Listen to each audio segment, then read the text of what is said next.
Hello, princesses, and welcome back to Not Fit for Print Beauty with me, Rebecca. Today we have a little bit of a crazy circus, truly. It is the brand new Natasha Denona Circo Loco palette. I have it right here. We are going to talk about it. We are going to swatch it. We are going to try it on. We got a lot to do, so let's just get started. The Circo Loco palette, this was leaked by someone in the Natasha Denona camp, the circus, weeks back. So we've all been kind of anticipating this. It was supposedly showed up in a Sephora. I think it was in Romania, and everybody was looking at their Sephoras, but it did finally come. This is one of her larger palettes. It's a $129 US palette with 15 shades. It is called the Crazy Circus for a reason, the Circo Loco, because it's kind of crazy and all over the place. Let's just take a look at it first in the pan right here. Each of these shades has names, which I won't go into, but they're all kind of fun circus names, snow cone and cotton candy and those kind of things. And as you see, it is a crazy circus. But with all Natasha Denona palettes, it's not too crazy. She makes certain that we know what we're doing by giving us little hints and tips. Though these pans are removable for those of us who are professional makeup artists, or if you have an empty palette and you want to take some with you, if you are just an average person who enjoys makeup, Natasha Denona gives you some hints. You can use these in a 3 this way. You could go 3 this way, diagonal. It's kind of like tic-tac-toe. You can do a quadrant. She puts them together in the original form in ways that suggest use so that it's not too difficult to figure out what to do. After all, I just closed it, but I'll open it again. Just looking at this, if you are a home makeup user, this might be a little bit intimidating.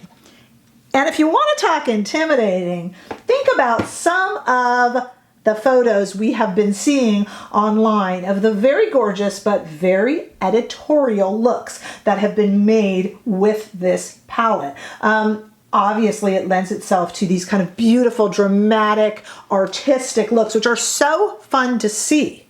But sometimes, and I will say this later too, sometimes I think it can work against the palette for sale for everyday use. So what I want to do today, and I know I won't be the first one to make this pun, but I still can't resist. I want to talk about how to use this product, here comes the pun, without looking like a clown. I know. Okay, at any rate, there's many ways, and I'm going to do one of them. I mostly use just this palette for this eye look that we're looking at right now, and we are going to recreate it. But I want you to know also, you can mix this palette with, this is the Natasha Denona Biba palette, if you have this on hand, and it has so many kind of warm, just kind of matte neutrals. I also pulled the these lovely little mini palettes. Here is the mini Nude from Natasha Denona, lots of these. And even when you're doing your bronzer, and that's what I did today, which we'll talk about during the demo, I just took my Charlotte Tilbury bronzer and used that a little bit in the crease too. And everybody grabs a bronzer for the most part when we're putting on our makeup, so that's not too much to ask. And then you can kind of put a little bit of a bronzer in the crease and take one of these crazier shades and do something fun with it, without feeling like you have that highly editorial, circusy look about you. That is true. So we're going to talk about all that. I like the look that I created today, and I don't think it's too wild or circusy. I want to talk about some swatches and cool things like that. Circo Loco was, can anybody chime in on this, especially if you're in the UK? It was a big party in Ibiza back in like late 1990s or early 2000s. It was kind of a wildly famous party. I don't know if this is patterned after that or not. Has anybody attended? Oh my gosh, I would love to hear in the comments. Ibiza had some wild parties back then with DJs and whatnot, but I don't know if this is named after that. Probably not, maybe, but weigh in if it has. I want to go to some arm swatches set to some seriously disturbing circus music that might give you nightmares, but please enjoy.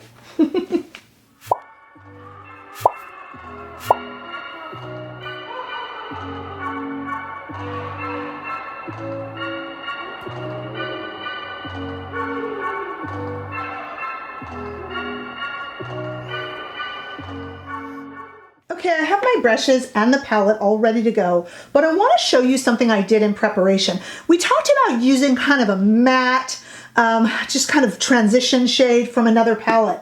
I was putting my bronzer on today, and I actually mentioned the Charlotte Tilbury product, but while I was bronzing up, I just went ahead and took a fluffy brush and put some of this bronzer in the crease so that I'm starting with something a little more tame.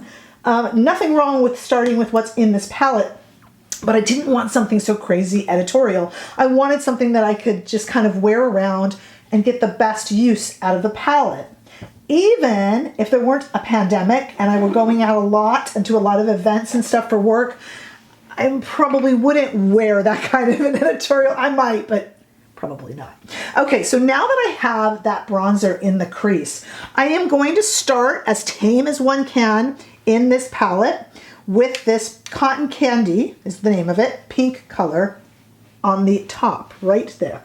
And I'm just going to go in, I'm going over that bronzer that I already put on and just creating a little bit of a base. And I don't know if you can see if it's picking up on it, but when I put this pink Cotton Candy color over, it's a little bit darker in the area that I had started with the bronzer. And none of us really want to work with too many palettes, but working with a bronzer that you're probably already applying to your face anyway is certainly not an inconvenience. So as you see now, I have this Cotton Candy shade all over my lids, and it's just naturally a bit darker where I had already put the bronzer.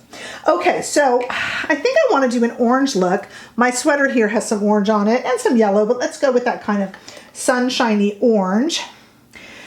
We have a few that we can go with. So let's go right here, our very, very first shade on a rougher number 1. And I'm just going to kind of put it again in the transition and the corner. I'm just going really slow so that you can see this isn't such a wild palette. The editorial looks that they do for promotion of the palette are absolutely beautiful, but sometimes for the average folk purchasing this palette, they can actually work in the wrong way and serve to be a tad bit intimidating. So the reason I'm doing this kind of slower than I normally would, you know, I'm usually lightning, is I want to show you, look, we are not achieving anything like those, okay? And I worked with a really kind of wilder color. Okay, let's go in now with a slightly deeper version of that orange, working kind of down the line, because Natasha Denona does realize that sometimes being a teacher, we need a little bit of help, she realizes. And she doesn't want to make it all that difficult for us. So I'm just going over that, darkening that. And at this time it's a shimmer, this darker orange. So I'm going to let a little bit of it onto the lid to just be kind of a pretty shimmer. And I'm going to take a pencil brush too and go under the lid, or under the eye, excuse me, really darker with that shimmer shade. I know, guys, those of you used to me are going to go, Rebecca, for you, this is slow. If you're new to my channel, I'm usually lightning fast, but it's really important for me that I show this to you and how easy and simple this is to get this really pretty orange shade. Let's go back in, darken it up a bit with this shade right here. Now that I've got it under and over, we could probably use a little bit more color in there, couldn't we? So let's switch brushes and let's go in with the blue. The reason I'm choosing the blue is, again, Natasha Denona tends to work down, across, in threes here, in quadrants there. She puts them in a way that would make sense to use them just in case you need a little bit of extra help. And we all do, especially looking at a palette like this. Now I am adding in this blue. I added it a little darker on this side than the other, but I'll go back and just kind of smudging it out with my fingers. I just want to show you this isn't such a scary palette. Like, not at all. I'm not saying that they're tame colors, but this is not a scary palette to use. And it's almost looking a little bit green. I'm just kind of putting it on the edges. Look at that, not scary at all. Let's take this here, just put this on the outside, and then I'm going to add in some mascara.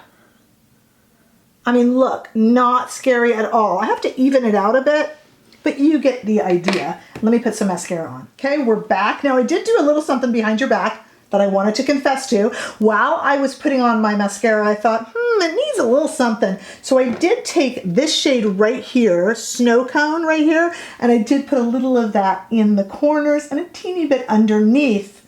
Sorry, I wasn't trying to leave you out, but when I looked in the mirror, I thought, oh, it needs a little something. So I did add that in, and as you see, I have a very everyday, very wearable, fun look. You know, my feelings on this palette are kind of twofold. Number one, I am thrilled that we have something so different. This palette is very different. It's not a rose palette. It's not a brown toned, neutral, warm palette. It is different in every way, shape, and form. It is indeed a Circo Loco. I appreciate it for that. However, and if you are a completionist and if you collect Natasha Denona like I do, you'll love it, you'll use it, the shades are gorgeous. If you are someone that loves makeup and loves to look at it, but finds that you don't feel often very adventurous with it, etc., etc., this is one you will skip. I made this look. I could have done this without the bronzer under. I could make it even more tame. But, you know, for a $129 larger palette, if you don't want to experiment too much, or if you just like to experiment a little, it's probably not worth your money. Although I found that the shadows perform very well, and I think I have a really pretty look. For me, it's really fun, and it's a breath of fresh air to have something so wildly different, I should say. But I would love to know your thoughts below. I will continue to play with all of the shades and make sure they perform well and pin a comment as well as I work with it more. But I like it. I mean, I think it's pretty and different. I'd love to know what you think. Give this video a thumbs up if you enjoyed it, and I hope that you did. And if you haven't already done so, please subscribe, and I'll see you in the next video. Bye-bye, guys.